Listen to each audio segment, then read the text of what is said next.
मैं देवर की दीवानी थी। देवर जो कहता मैं उसे खुश करने के लिए सब कर देती। एक रात देवरानी घर ना थी। मैं उसके कपड़े पहनकर देवर के पास सो गई, लेकिन देवर ने तो मेरी मेरी शादी बड़ी मुश्किल से हुई थी, क्योंकि मुझे किसी खूबसूरत लड़के से शादी करनी थी। क्योंकि मैं खुद ही बड़ी खूबसूरत थी, मगर मैं बहुत गरीब थी, इसलिए मेरे लिए जो भी रिश्ता आता था लड़का गरीब भी होता और बदसूरत भी। इसलिए मैं कई साल तक शादी से इनकार करती रही, और यहाँ तक कि मेरे बाल सफ़ेद होने लगे थे। मेरे माँ बाप मर चुका थे और मेरी शादी के इंतजार में मेरी माँ भी मर गई थी, और भाई भाभी के हैं मुझे इस बात पर ताने मारने लगे, मगर मैं अपनी जिद पर अड़ी रही। मैं चाहती थी कि मेरा पति मेरी तरह खूबसूरत हो और अमीर भी हो, क्योंकि मैं गरीब से तंग आ चुकी थी। और एक दिन मेरी ख्वाहिश पूरी हो गई और मेरे घर वालों ने मुझे एक लड़के की फोटो दिखाई जो कि बहुत हसीन और खूबसूरत था। और जिस दिन वह मेरा रिश्ता लेकर आया, साथ में इतना सामान लेकर आए कि मुझे यकीन हो गया कि लड़का बहुत मालदार है। मेरे पाँव साथ में आसमान पर थे। मैं खुशी के मारे फूली नहीं समा रही थी। मैं सोच रही थी कि जैसा मैंने ख्वाब देखा था वह पूरा होने जा रहा है। कुछ दिनों बाद ही मेरी शादी हो गई। मेरी शादी हुई तो मैं बहुत खुश थी, मगर मेरी खुशी शादी की पहली रात उड़ गई, क्योंकि मेरे घर वालों ने मेरे पति को जवानी की तस्वीर दिखाई थी, जिसमें वह बहुत खूबसूरत था, मगर उम्र ज्यादा होने की वजह से वह बूढ़ा दिखाई दे रहा था। मेरी भाभीियों ने मेरे साथ धोखा किया था, मगर अब मेरी शादी हो चुकी थी, इसलिए मैं सब्र कर लिया, क्योंकि अगर मैं अपने पति को तलाक ले लेती तो मुझ पर तलाक का दाग लग जाता और कोई मुझसे शादी भी ना करता। वैसे भी मेरे ससुराल में सास ससुर नहीं थे। मेरा पति और उनका एक छोटा भाई था। हमारी छोटी सी फैमिली थी और मैं यहाँ राज करने वाली थी। मेरे देवर की शादी होने तक ससुराल में मेरी हुकूमत चल रही थी। यहाँ तक कि मेरे देवर ने एक दिन अपने भाई से कहा कि मैं शादी करना चाहता हूँ। यह सुनकर मैं खुशी हो गई कि रोज उसके लिए लड़कियां देखने जाऊंगी, मगर इतनी तो हमारे सामने ही कह दिया कि वह लड़की देख चुका था, वह रिश्ता ले जाना चाहता था। हमने फौरन जाकर रिश्ता तय कर लिया और मेरे देवर की भी शादी हो गई। देवर की बीवी आते ही अपने कमरे में चली गई, क्योंकि मैं इस दिन बहुत थक चुकी थी। मगर शाम हुई तो मैंने अपने कमरे से निकली। मैं तो अपने देवर के कमरे में झांक कर देखा कि वह लोग उस वक्त क्या कर रहे थे। मैंने सोचा कि उससे पूछ लूं कि खाना खाएंगे या नहीं। आ रही थी कि मेरे देवर की बीवी ऐसा क्यों कर रही थी। इसी वक्त मेरी नजर अपने देवर पर पड़ी, जो कि अपनी बीवी के कपड़े पहना हुआ था। अरे अब इसको क्या हो गया है, यह देखकर मैं बहुत ज्यादा चक्र रह गई थी। वह दोनों आपस में कुछ बोल रहे थे, मगर मुझे उनकी बातें सुनाई दे रही थी। होलिया देखकर मैं हैरान हो गई। इसी वक्त मेरे देवर की बीवी अपने पति के कपड़े पहनकर घर से बाहर चले गई, जबकि मेरा देवर बीवी के कपड़ों पहनकर सो गया। यह देखकर मैं हैरान परेशान अपने कमरे में आ गई और सोचने लगी कि यह बात अपने पति को बताऊं या फिर नहीं। लेकिन मैं इस रात अपने पति को यह सब बात नहीं बताई। और सुबह हुई तो मेरे देवर की बीवी वापस घर आ गई और सबसे छुपकर अपने कमरे में चली गई, मगर मैं इसी किचन की खिड़की से देख लिया था, मगर मैं खामोशी रही। नाश्ता बन गया तो वह दोनों पति पत्नी किचन में आ गए। मैंने देखा कि मेरे देवर ने नीले रंग का सूट पहना हुआ था और उसकी बीवी ने नीले रंग की साड़ी पहनी हुई थी। वह दोनों रास्ते के दौरान हंसते हुए बहुत हंस रहे थे। मैं सोच रही थी कि रात को उन दोनों को क्या हो गया था। फिर अगले दिन भी ऐसा ही हुआ। मैं फिर अपने कमरे से निकल कर आई, देवर के कमरे की खिड़की चुपके से अंदर झांकने लगी। मेरा देवर बिस्तर पर साड़ी सोया हुआ था, उसकी बीवी बाथरूम में थी। वह बाहर निकली तो मैंने देखा कि उसने अपने पति को पैंट शर्ट पहन रखे थे और उसने अपने लंबे बाल टोपी में छुपा रखे थे। उसने जैकेट पहना तो बिल्कुल लड़का लग रही थी। उसे देखते ही रह गई। कल की तरह उसने अपने पति से छुपकर कुछ बातें की और फिर अपने कमरे से बाहर निकल गई। जल्दी से छुप गई थी और वह मुझे ना देख ले। मैंने देखा कि मेरे देवर की बीवी दरवाजा खोला और घर से बाहर चली गई।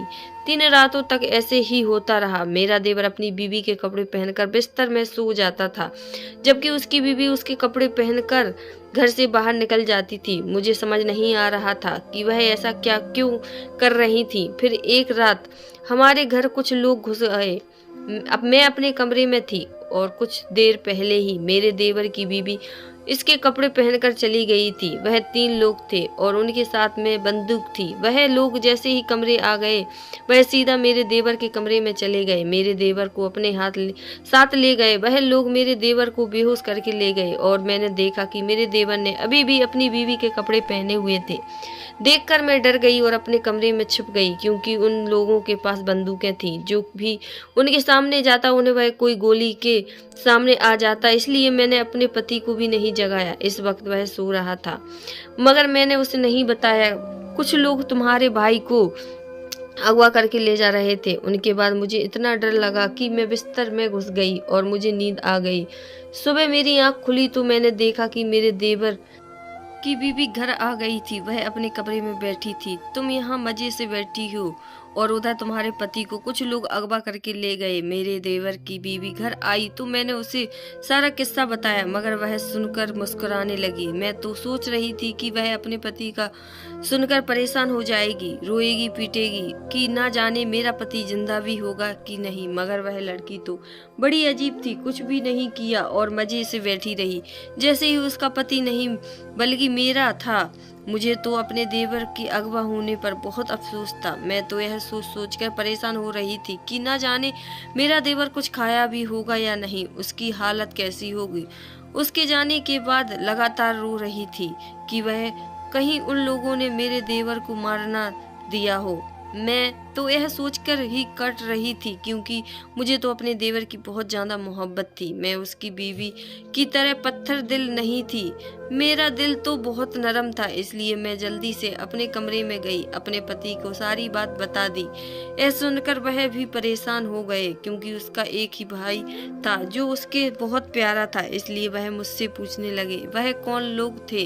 यह सुनकर मैं उन्हें बताया कि मैं उन लोगों को कहीं नहीं देखा था, मगर मैं इतना जानती हूँ कि तुम्हारी भाभी बहुत चालाक लड़की है। वह जरूर तुम्हारे भाई को अगवा होने में इसी का लड़की का हाथ है। ऐसे सुनकर मेरे पति ने कहा, तुम मुझे सारी बात खुलकर बताओ। मैं इधर उधर देखा था कि मेरे देवर की बीवी है, बातें ना सुन ले, मगर वह आसपास नहीं थी। इसलिए मैंने अपने पति को कहा कि मुझे तो तुम्हारी भाभी पर पहले ही दिन से शक था। वह लड़की तुम्हारे भाई को मरवाना चाहती थी। यह सुनते ही मेरा पति गुस्से में आ गया और उसने कहा, मैं इस लड़की को इस घर से निकलवा दूंगा। मगर मैं इस ठंडा करते हुए कहा कि पहले अपने भाई को घर ले आओ, इसके बाद अपने भाई से कहना कि इस लड़की को तलाक दे दे। यह सुनकर मेरा पति सुकून से हो गया और फिर घर से चला गया और मैं अपने देवर की बीवी से कोई बात नहीं की।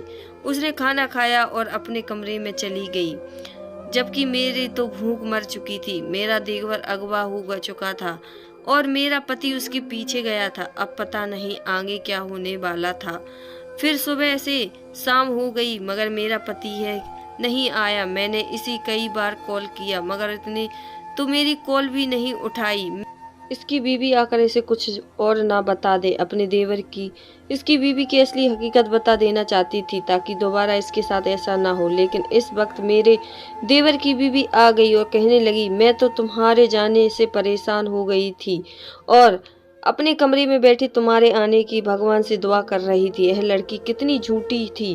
पहले पति को अगवा करवा लिया और अब इसके सामने मासूम बन रही थी, ताकि वह इस तलाक देकर घर से न निकाल दे। यह सुनकर तो मुझे गुस्सा आ गया और मैं अपने देवर से कहा, तुम्हारी बीवी झूठ बोल रही है, यह सब इसी ने किया है और तुम्हारे मरवाना चाहती थी। इसलिए तुम फिर से इसकी बातों में मत आना और इसे तलाक देकर इसे घर से निकाल दो, क्योंकि तुम्हारी बीवी तुम्हारी जान की दुश्मन है और इसी से तुम्हें अगवा करने का प्लान बनाया था। यह सुनकर इसकी बीवी हक्का बक्का रह गई और मेरा देवर हैरत में मुझे देखने लगा।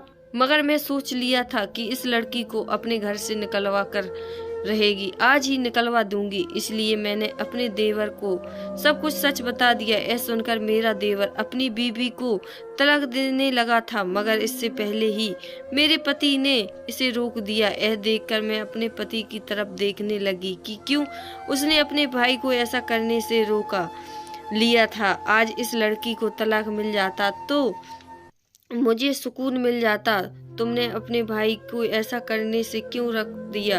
यह लड़की इस घर की दुश्मन है, इसे अभी इस घर से निकाल देना चाहिए। यह बात सुनकर मेरा पति कहने लगा, मैं सारी हकीकत जान चुका हूँ। यह लड़की इस घर की दुश्मन नहीं हो, बल्कि तुम इस घर की दुश्मन हो। यह सुनकर मैं हैरत आ गई। मेरा पति क्या कह रहा है? मैं तो अपने घर से अपने पति को और देवर से बहुत प्यार करती हूँ, मैं उनके दुश्मन कैसे हो सकती हूँ?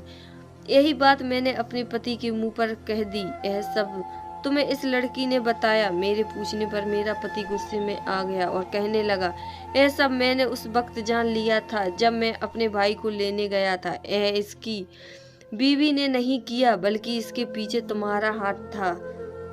अपने पति को यह बात सुनकर मैं हक्का बक्का सी रह गई थी। घर के लिए मैंने क्या कुछ नहीं किया, मगर यह घर वाले मुझ पर इल्जाम लगा रहे थे।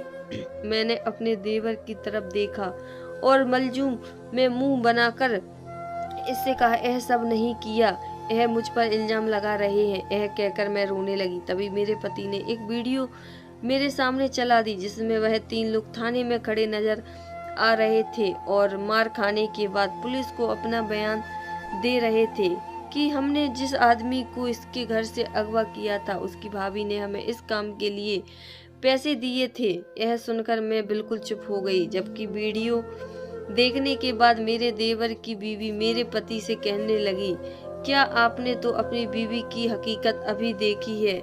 मैंने उस दिन से देख ली थी जब भाभी चुप चुप कर हमारे घर कमरे में जाती थी, तब मुझे एहसास हुआ था कि ये मेरा घर नहीं बेचने देगी। इसलिए मैंने इन्हें अपने पति से दूर रखने के लिए यह तरीका निकाला कि मैं अपने पति के कपड़े पहनकर घर से बाहर जाने की एक्टिंग करती थी और मेरा पति भी जाहिर करता था कि जैसे ही वह रात भर अपने कमरे में अकेला हो, लेकिन ऐसा नहीं होता था। मैं थोड़ी देर बाद ही घर वापस आ जाती थी, लेकिन मैं चाहती थी कि यह बात आपकी बीवी को पता ना चले। इसलिए मैं सुबह होते ही सवेरे कपड़े पहनकर घर से आने की फिर से एक्टिंग करती थी। अपने देवर की बीवी की आवाज सुनकर मैं हैरत में रह गई, लेकिन तुमने यह सब क्यों किया? मेरे पति ने मेरी तरफ देखा तो मैंने अपना सर झुका लिया, लेकिन अब सबके सामने मेरी असलियत जाहिर हो चुकी थी, इसलिए छुपाने का कोई फायदा नहीं था। दरअसल मुझे मेरा पति नहीं बल्कि मेरा देवर पसंद था। मैंने सोचा था कि मेरा पति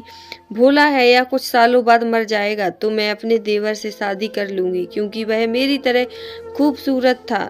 इसलिए मैं चाहती थी कि इनकी शादी ना हो, मगर इसने तो यह खूबसूरत लड़की से शादी कर ली थी और मुझे उसकी बीवी से नफरत हो गई थी और मैं चाहती थी कि यह मेरा देवर अपनी बीवी को तलाक देकर घर से निकाल दे। इसलिए मैंने इसे अगवा होने का प्लान बनाया, मगर मेरा प्लान नाकाम हो गया। यह सुनने के बाद मेरे पति ने उसी वक्त मुझे तलाक दे दी और मैं अपनी देवरानी के लिए जो खड्डा खोदा था खुद मैं उसमें गिर गई। कहानी पसंद आए तो चैनल को लाइक शेयर सब्सक्राइब करना। हर हर महादेव।